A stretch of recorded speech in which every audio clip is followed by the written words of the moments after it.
Well, I went off to Yale University, and that was a pretty unusual thing because I was the first person in my family to go off to college. Okay. I was in the first class of women at Yale, which was a very unusual time to be there. So I grew up in Cleveland, went to public schools there and in the close-in East Cleveland area.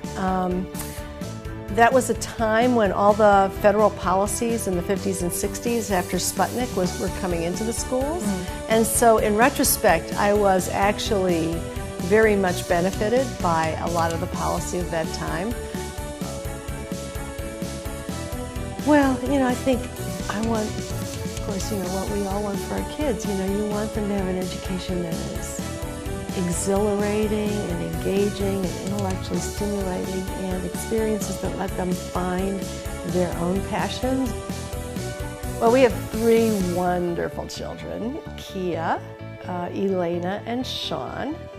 And Kia was born actually in Philadelphia when by that time I was working on a dissertation, so she was born when I was working on my dissertation.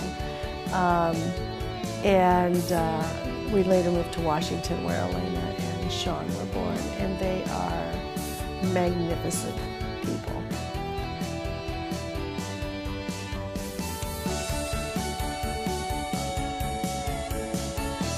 You know, the fact that we're up to 50 kids in a classroom in parts of Los Angeles and 60 kids in a classroom in Detroit, and we don't have enough books for kids, we don't have desks for them to sit in.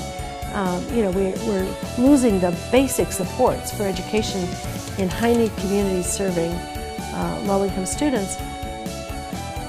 And by the time they're done, when they get out there, they really do feel like they've experienced and learned from some of the best practitioners in the field, as well as good theoreticians, that they've really learned how to conceptualize being a teacher. Policy research that is knowledgeable about and sensitive to practice. We also have to do work on practice in ways that are sensitive to policy.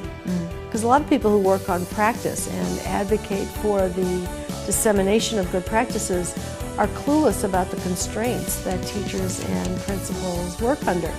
And so they don't understand why their great idea isn't being used when, in many cases, policies make it impossible for other practitioners to take it up.